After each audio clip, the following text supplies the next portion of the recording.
Good morning student, B Ed first year.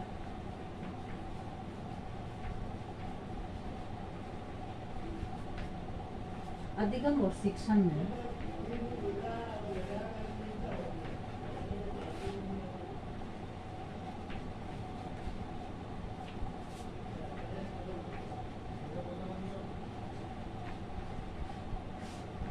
अधिगम और शिक्षण में आज का हमारा टॉपिक है अधिगम संबंधी कठिनाइयाँ। आज का प्रकरण है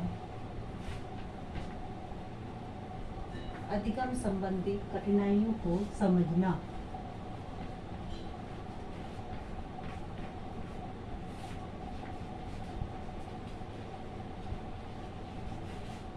संबंधी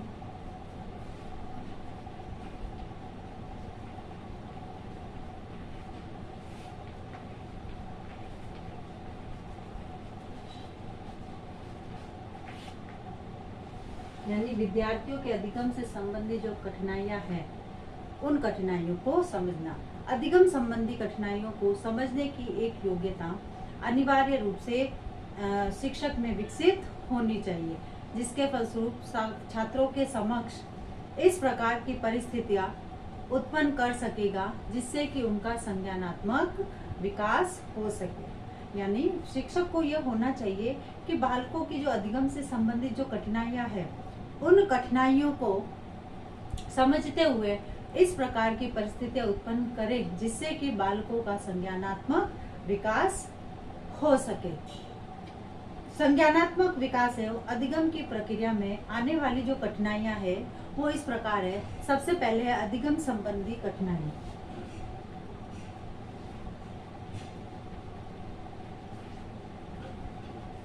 अधिगम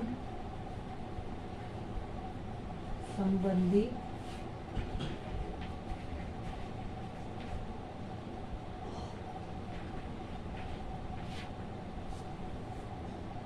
अधिगम गतिविधि संबंधी कठिनाई।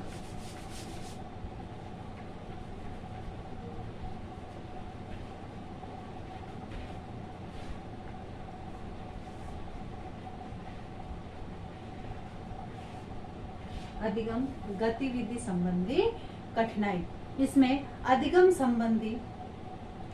गतिविधि संबंधी अनेक प्रकार की कठिनाइयों का शिक्षक को सामना करना पड़ता है।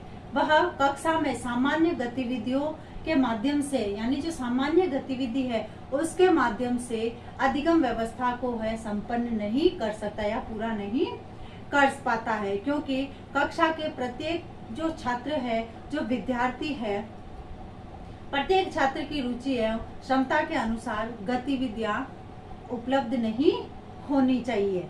वर्तमान समय में शिक्षक एक ही प्रकार की अधिगम गतिविधियों को संपूर्ण कक्षा के समक्ष प्रस्तुत करते हैं, जिससे छात्रों में संज्ञानात्मक विकास एवं सीखने की गति में अंतर आता है। क्यों आता है?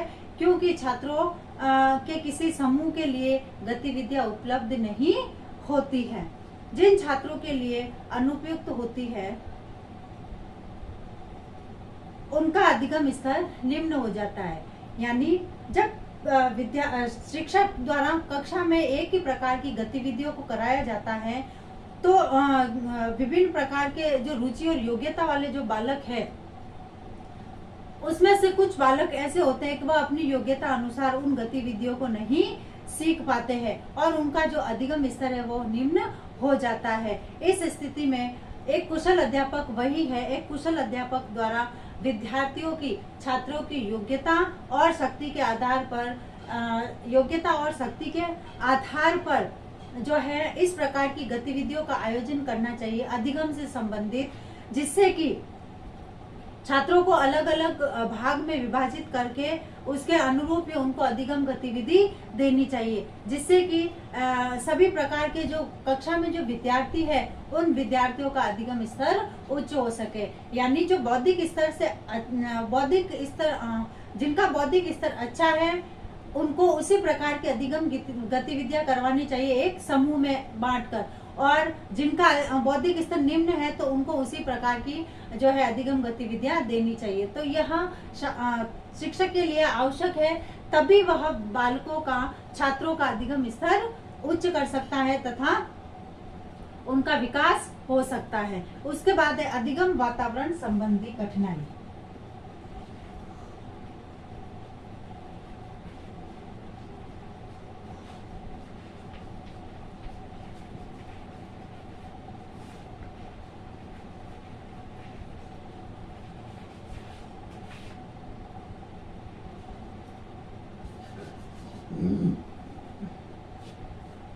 अब दूसरा है अधिगम वातावरण संबंधी कठिनाई। अब अधिगम वातावरण संबंधी जो कठिनाई है उसका संज्ञानात्मक विकास एवं अधिगम की प्रमुख कठिनाई माना गया है। छात्र विविध प्रकार के वातावरण में अपना अपने जीवन व्यतीत करता है, अपना जीवन बिताता है। जैसे पहला जो उसका परिवार होता है, उसका परिवार का वातावरण अधिगम योग्य नहीं होगा तो उसका जो है संज्ञानात्मक विकास मंद होगा, और जिस प्रकार से अधिगम करवाना चाहते हैं या जो हम सिखाना चाहते हैं वह बालक नहीं सीख पाएगा। यानी परिवार का जो वातावरण होता है वह भी एक अधिगम संबंधी जो कठिनाई में निम्न बाधक है। उसके बाद है यदि जैसे समाज का जो वातावरण है अधिगम योग्य नहीं है तो उसका विपरीत बालक का संज्ञानात्मक विकास होगा। इस प्रकार शिक्षक को कक्षा कक्ष का वातावरण, इसीलिए शिक्षक के लिए कहा गया है कि कक्षा कक्ष का वातावरण को अधिगम योग्य बनाने के साथ साथ घर, परिवार, समाज के वातावरण को भी अधिगम योग्य बनाना चाहिए। जैसे जो शिक्षक अभिभावक की जो बैठकें होती है विद्यालय के अंतर्गत, उन बैठकों में अभिभावकों को अधिगम वातावरण संबंधी जो उचित दिशा निर्देश है वह देने चाहिए कि आपके फैमिली का वातावरण कैसा है। तो यदि आपकी फैमिली का वातावरण इस प्रकार का है कि बच्चा उसको सीख नहीं पा रहा है तो आप अपने परिवार का वातावरण ऐसा रखिए जिससे कि बालक सरल रूप से अधिगम कर सके। तो इसी के साथ जो है अधिगम वातावरण संबंधी कठिनाई, यानी बालक को जिस प्रकार से जैसा वातावरण मिलेगा वह उसी प्रकार के वातावरण में अधिगम करेगा और सीखेगा, क्योंकि बालक के अधिगम पर वातावरण का बहुत अधिक प्रभाव पड़ता है। उसके बाद है यानी जिस प्रकार का उनको एक सकारात्मक वातावरण मिलेगा तो उनका अधिगम भी एक उच्च कोटि का होगा, और यदि उनको इसके विपरीत वातावरण मिलता है तो उनका जो अधिगम स्तर है वो भी उसी प्रकार का होगा। फिर अभिप्रेरणा संबंधी कठिनाई।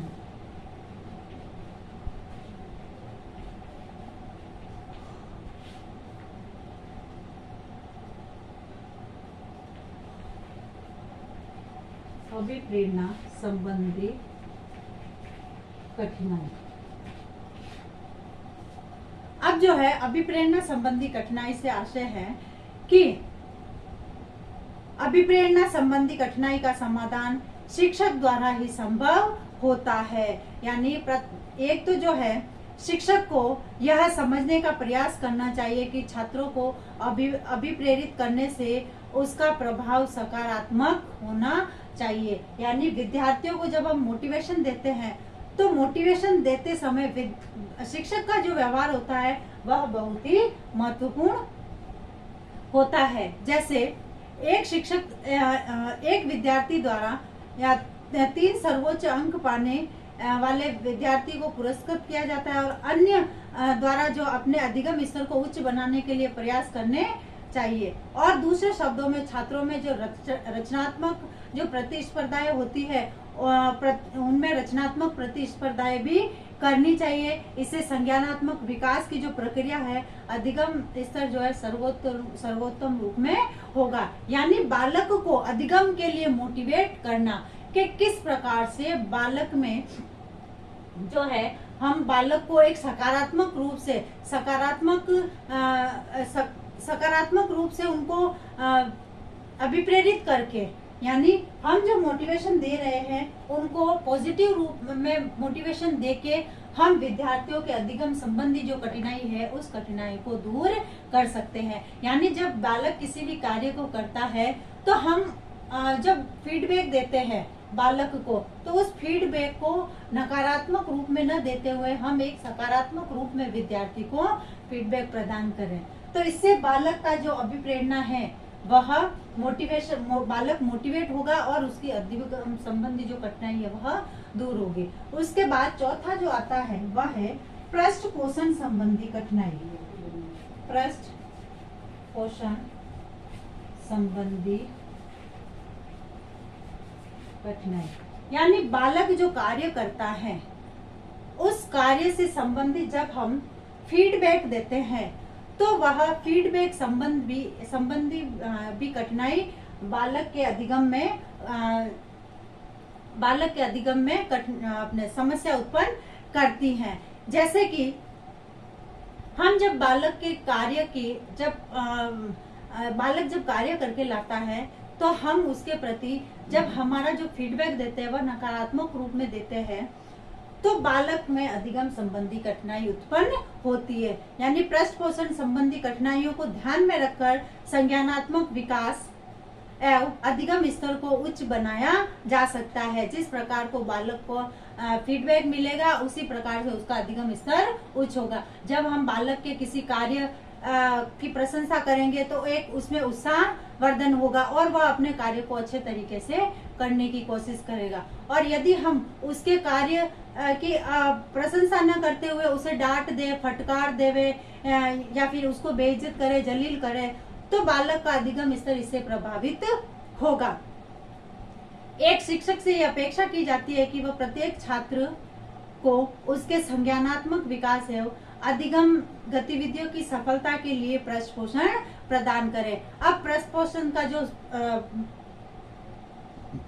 पोषण का जो स्वरूप होता है वह स्वरूप प्रभावशाली होना चाहिए, सकारात्मक होना चाहिए, जिससे कि बालक का अधिगम और संज्ञानात्मक विकास संभव होगा और उनमें जो है इससे अधिगम से संबंधित जो है गतिविधियां है उनके प्रति रुचि भी बनी रहेगी। उसके बाद है संप्रेषण संबंधी कठिनाई।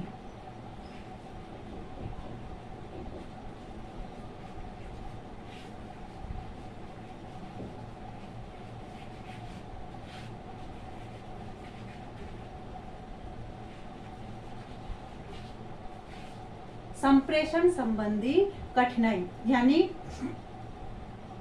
सामान्यतः ये देखा जाता है कि संप्रेषण स्थापित करने में शिक्षक को कई प्रकार की कठिनाइयों का सामना करना पड़ता है, क्योंकि कुछ छात्र कक्षा में ऐसे होते हैं जो संकोची प्रभाव के होते हैं।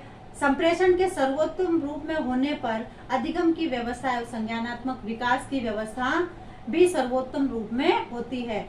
छात्र अपने प्रत्येक अधिगम एवं संज्ञानात्मक संबंधी समस्या को शिक्षक के सामने प्रस्तुत करता है, क्योंकि कक्षा का वातावरण या संप्रेषण संबंधी कठिनाई कब आती है? जब बालक संकोची प्रभाव के होते हैं, डरते हैं, तब ये कठिनाई कक्षा के समक्ष उत्पन्न होती है।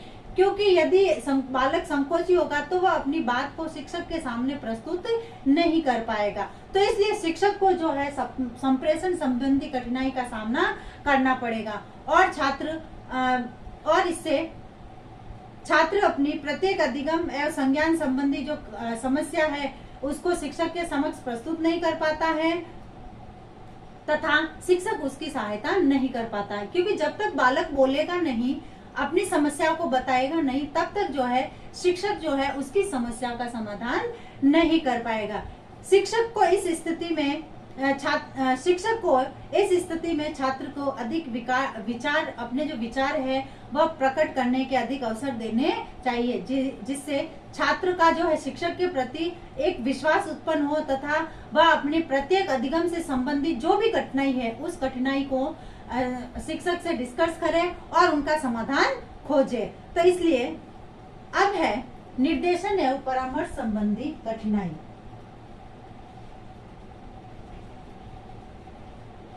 निर्देशन एवं परामर्श संबंधी।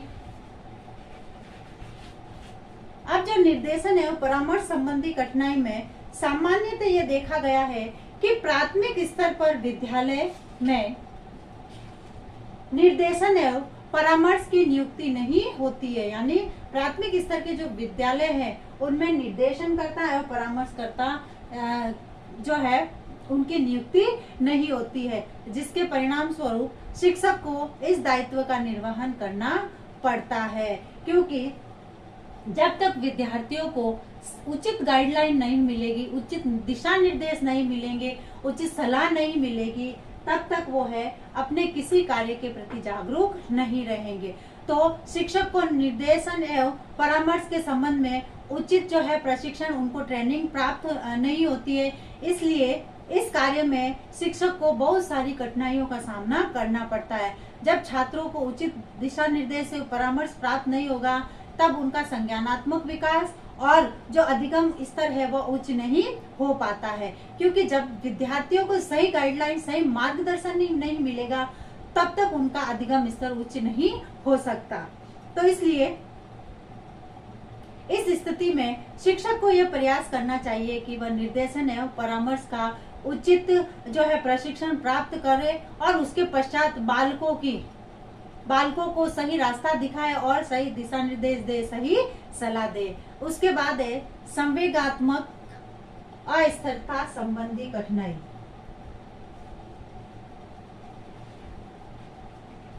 संवेगात्मक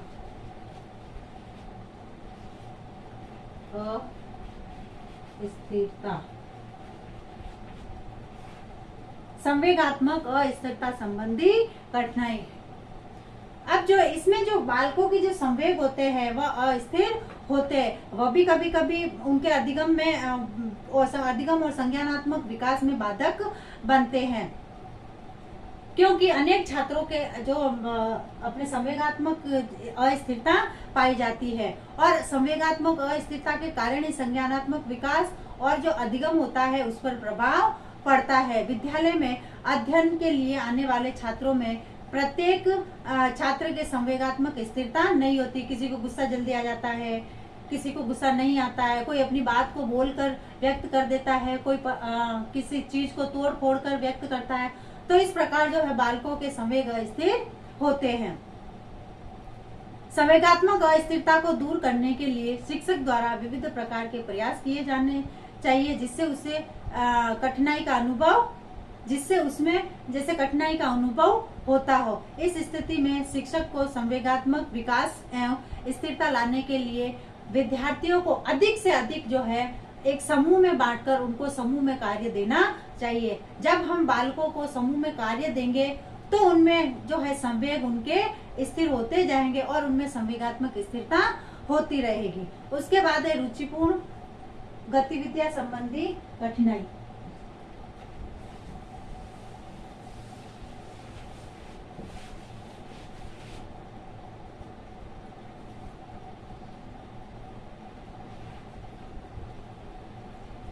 रुचिपूर्ण गतिविधियां,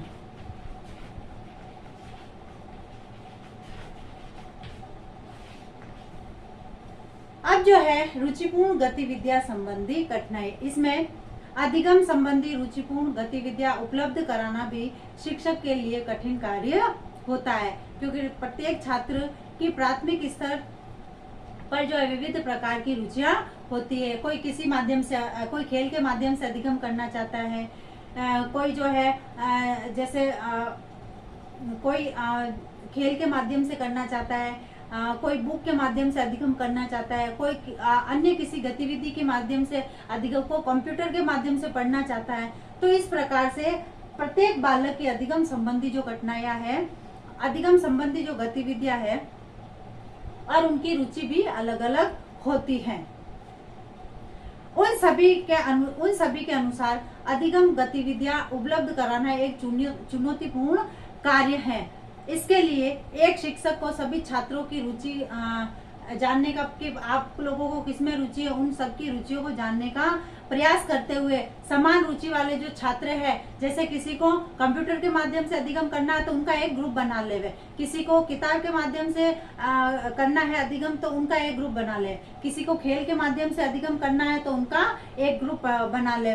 इस प्रकार से समूह तैयार करके उनको उनको ग्रुप में गतिविधि प्रदान करनी चाहिए, गतिविधि देनी चाहिए। इससे छात्रों का अधिगम स्तर और संज्ञानात्मक विकास में सर्वोत्तम रूप से वृद्धि होगी। फिर है शिक्षण अधिगम सामग्री संबंधी कठिनाई। शिक्षण अधिगम सामग्री संबंधी कठिनाई। अब जो इसमें शिक्षण अधिगम संबंधी जो शिक्षण अधिगम सामग्री के निर्माण संबंधी कठिनाई होती है। शिक्षण अधिगम सामग्री के निर्माण का ज्ञान होना, धन का उपलब्ध न होना प्रमुख समस्या होती है, क्योंकि यदि शिक्षक को शिक्षण अधिगम सामग्री का ज्ञान है बनाने का और उसके पास धन नहीं है तो यह एक समस्या, यह प्रमुख समस्या होती है। और दूसरी जो है, शिक्षकों को शिक्षण अधिगम सामग्री के प्रयोग के बारे में ज्ञान नहीं होता है कि किस प्रकार से और कब हमें शिक्षण अधिगम सामग्री का प्रयोग करना चाहिए। और तीसरा है शिक्षकों में जो शिक्षण अधिगम सामग्री के प्रयोग की उदासीनता देखी जाती है। कई बार ऐसा होता है कि शिक्षक आए, अपना काम किया, पाठ पढ़ाया और चले जाते हैं, तो इससे जो है विद्यार्थियों के लिए वह कक्षा एक उबाऊ और नीरस बन जाती है। इससे संज्ञानात्मक विकास एवं अधिगम पर विपरीत प्रभाव पड़ता है। शिक्षकों को अनुपयोगी सामग्री एवं कम कीमत के सामान से शिक्षण अधिगम सामग्री का निर्माण करना चाहिए। विभिन्न प्रकार के टीचिंग एड बनाने चाहिए उनके प्रकरण से संबंधित। अब जब शिक्षक अधिगम से संबंधित सामग्री लेके जाएगा तो बालकों का अधिगम स्तर और संज्ञानात्मक विकास उच्च होगा। यानी अपने शिक्षण कार्य के प्रति अपनी विषय वस्तु से संबंधित टीचिंग एड लेके जाना, अधिगम सामग्री लेके जाना। उसके बाद है समन्वय संबंधी कठिनाई।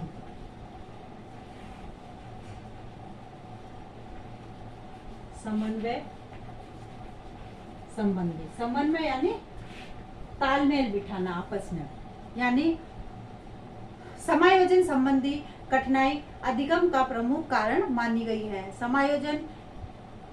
समायोजन की योग्यता का अभाव, छात्र के संज्ञानात्मक विकास, क्योंकि जब तक बालक अपने आप को उस विद्यालय के वातावरण में समायोजित नहीं करेगा, एडजस्ट नहीं करेगा, तब तक उनके अधिगम का जो स्तर है उस पर बुरा प्रभाव पड़ेगा। एक छात्र द्वारा जब पूर्व अनुभव या वर्तमान अनुभव में समन्वय स्थापित, यानी उसके पहले के जो अनुभव है और वर्तमान अनुभव है, अगर उन दोनों के मध्य अपने समायोजन स्थापित नहीं किया जाता और एक छात्र द्वारा कक्षा में समन्वय स्थापित नहीं किया जाता, अपने आप को उस वातावरण में एडजस्ट नहीं कर पाता है, एक जो शिक्षक के साथ जो है छात्र अपने आप को समायोजित नहीं कर पाता है, इस प्रकार की जो कठिनाइयां होती है अधिगम स्तर संज्ञानात्मक विकास को प्रभावित करती है, उन पर उसका बुरा प्रभाव पड़ता है। तो इस प्रकार की स्थिति में छात्रों से शिक्षक को ये चाहिए कि शिक्षक द्वारा छात्रों से संप्रेषण एवं सकारात्मक व्यवहार द्वारा समन्वय स्थापित करना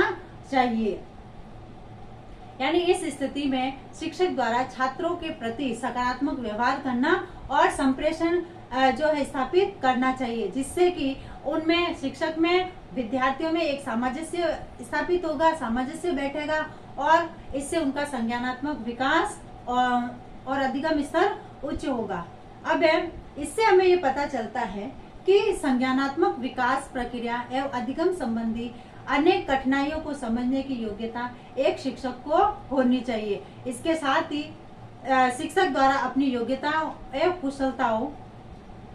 कुशलताओं से उनका समाधान करने का प्रयास किया जाना चाहिए, जिससे कि विद्यार्थियों का अधिगम स्तर और संज्ञानात्मक विकास उच्च हो सके।